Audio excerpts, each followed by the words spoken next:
I appreciate the Majority Leader Hoyer bringing up a request that people speak civilly about each other.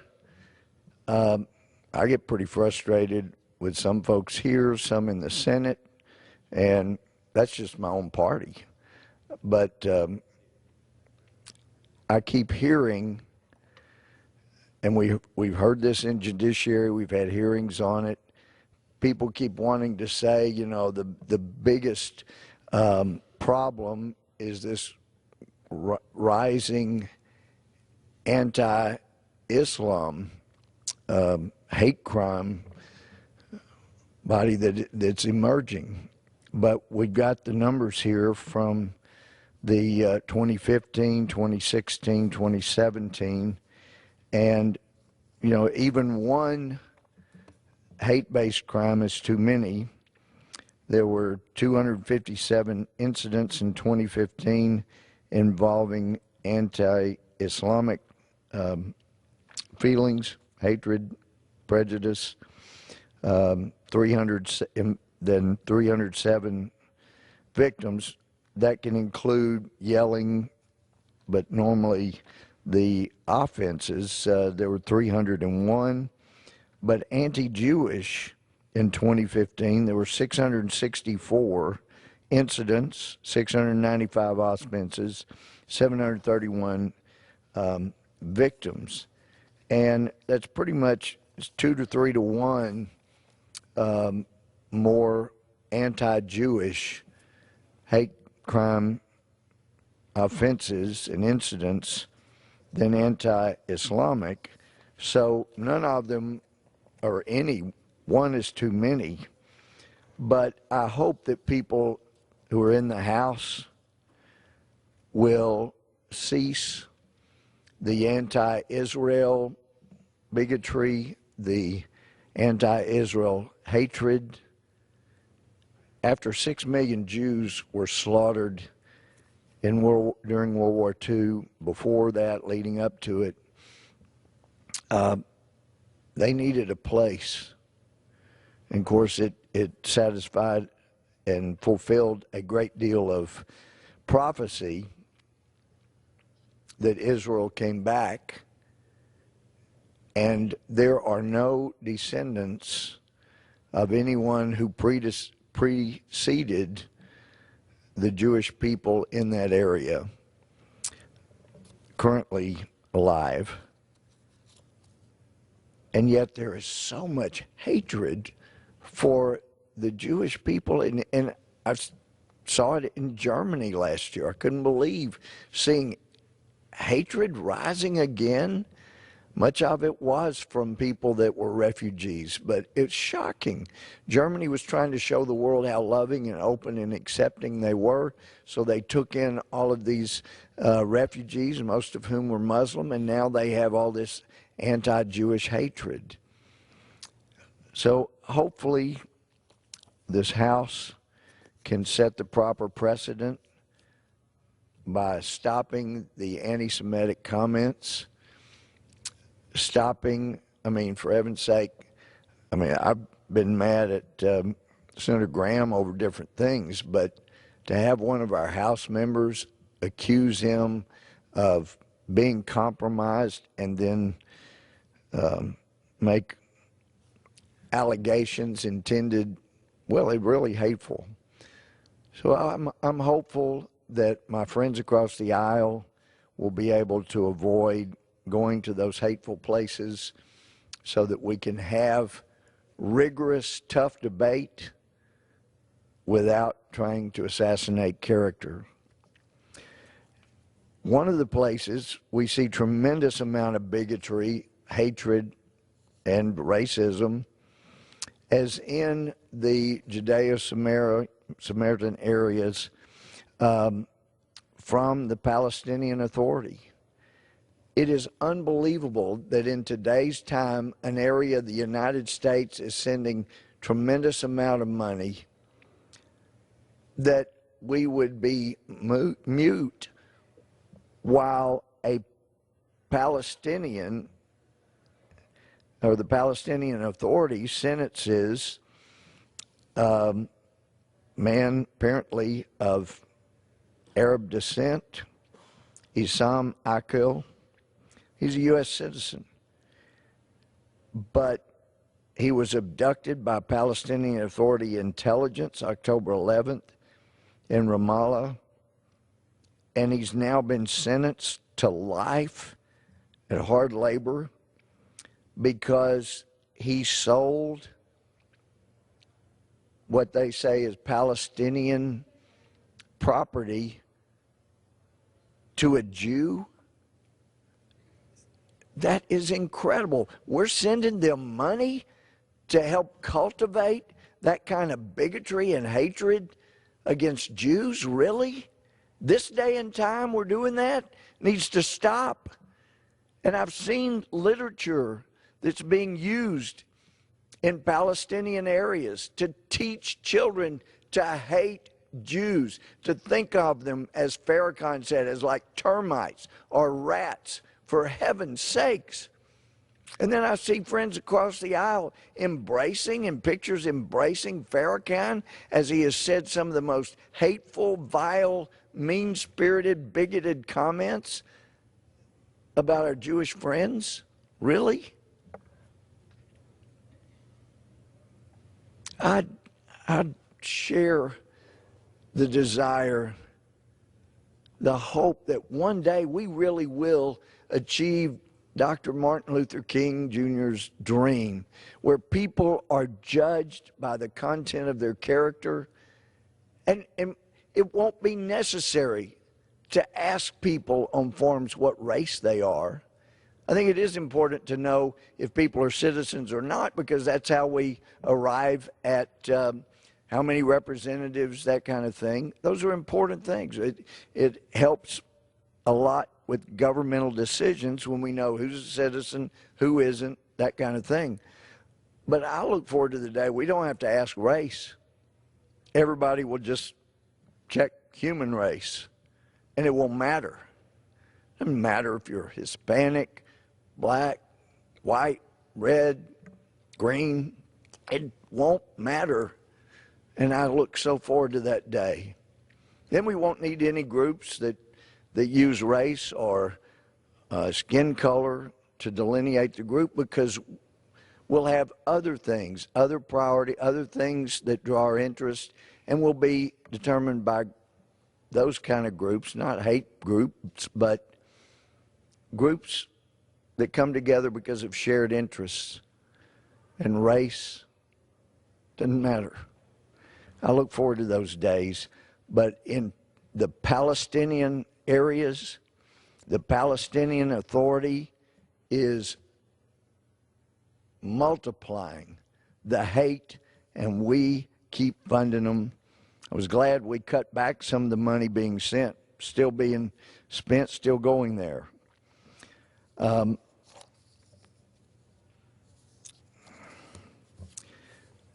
Other thing that we keep hearing more about than anything is how hateful, immoral, mean-spirited walls are. Even though everybody that talks about walls has an outer wall around their home, you know, their apartment building, whatever they live in, there's an outer wall. Why? Because you don't want everybody coming parading through your home unless you invite them. And yes, just because there are burglars that can get past your deadbolt lock or break through your window or something, you still have a wall, you still have deadbolts, because it will help slow people down from trying to get in, and hopefully they'll be caught before they can get in and do damage. And hopefully just the presence of an outer wall around your home. I understand most people want to have interior walls, give family members some privacy. But if walls are immoral, why would you have one around your home, the outer wall of your home? It's because they work. They're not immoral. Some people say, oh, it's a 14th century solution. Well, actually, it's more like a 3000 BC solution. I've got a picture in my office of some of our military there at a place called where Abraham came from, and a massive wall, about 3000 BC. They're used to slow down people that you don't want coming in without your permission. So it isn't a 21st century problem with having people walk into your home or homeland unimpeded. It's as old as humanity itself, and walls can help. And that's why I had the picture last week of, or the other day, earlier this week, of the huge fence barrier that was put up at the 2016 Democratic National Convention, because the people in charge there, and Hillary Clinton was the nominal head of the party, being the nominee, those folks understood those help keep out people you don't want in. Nobody told the head of the Democratic National Committee, including their nominee, that fences and barriers and walls don't work. So they had it out there on full display because they didn't want anybody coming in they didn't want there. And that includes people that were not delegates for the people they wanted. They knew that walls, fences, barriers would work, but only if you have security there to watch over them. So it's a good thing. So we had that picture, and then here's a picture of a wall and fence. A lot of people say Israel has a wall around it because they do have some wall, but most of it is fence. And it works because they guard it.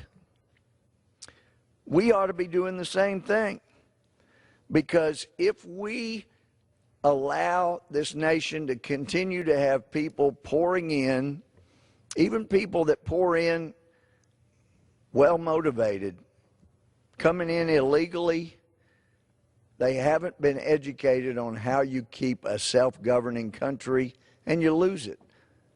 Mostly in history, they haven't lasted 200 years. That's about the end. We're beyond that.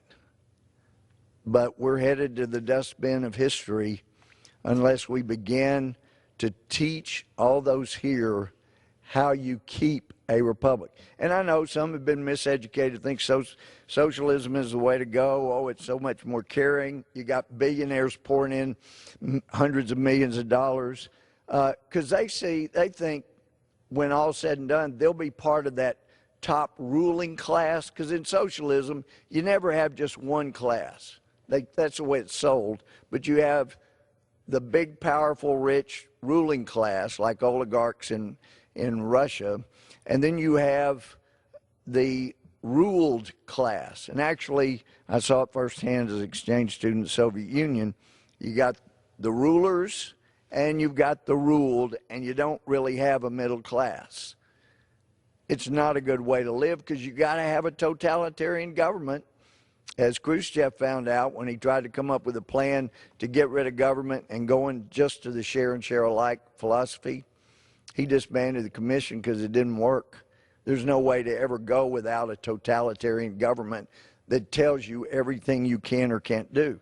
So anyway, Israel, walls work, fences work, those barriers work.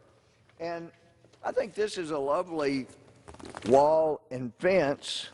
My understanding is this one is part of, well, it protects the Hillary Clinton Chappaqua residence, Chappaqua, New York. Nobody has gotten word to Hillary Clinton, apparently, that these things don't work. You have security, you got the walls, you got the fence. So apparently, I know she's saying otherwise now, but she knows. That's why she's got a wall and fence. She knows it works. It's not immoral. Trying to protect what you got, protect people you love, what you love. And there are just so many examples around the world. Now, I needed this marked. I believe this is Bill de Blasio's. I'm not certain. I think this is his wall and fence, because even though he has said something like they got plenty of money, it's in the wrong hands, he doesn't realize he's one of the wrong hands it's in. And if he get rid of his wall, he could invite all those people into his home, and, he could stop saying walls are immoral because he got rid of his immoral wall. And obviously, for those that don't understand sarcasm, that's sarcasm. And these are examples here of walls, fences that work. They keep people out. Now, the Iron Curtain, that was a different matter because they were keeping people in that didn't want to be in, shooting people that didn't stay in. But they work. It's why they're around prisons. It's why they're around jails or jail facilities. Yeah, they work.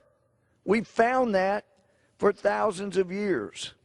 So I hope that we will be more realistic in the arguments and debates that go on here. Stop the ridiculous rhetoric. Everybody in there knows walls work. That's why their home has outer walls instead of just some partitions in the middle of the home where anybody can walk in and around and through their home. They know those walls work. So let's talk about what most people in here have voted for. Let's get the government reopened because we agree to do something to stop the death, the human carnage, the rape, all of these horrendous things brought about by drug cartels controlling our southern border. Let's stop it. Let's dry up the cartels. And for those that don't care about the Americans, if your number one goal is to help Mexico people, help the people of Central America as well, the thing to do is get a barrier, get a wall where we need it, but secure the whole thing.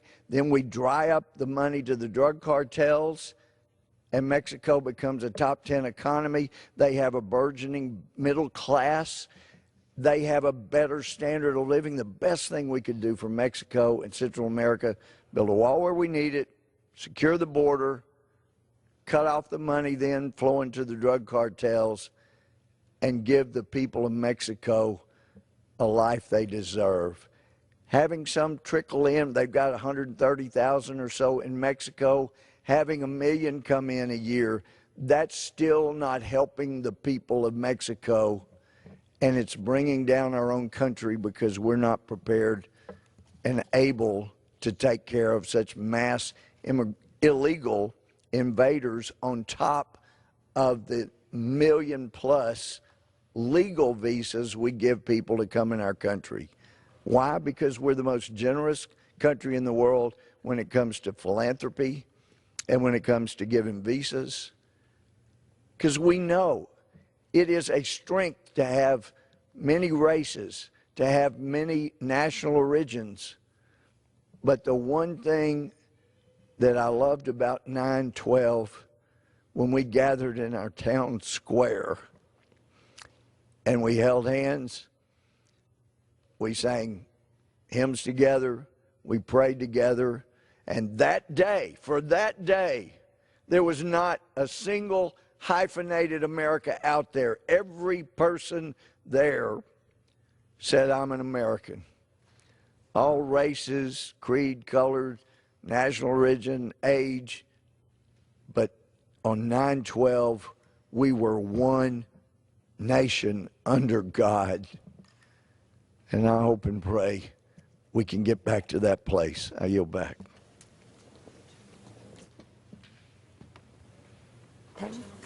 The gentleman yields back. Pursuant to Clause 12A of Rule 1,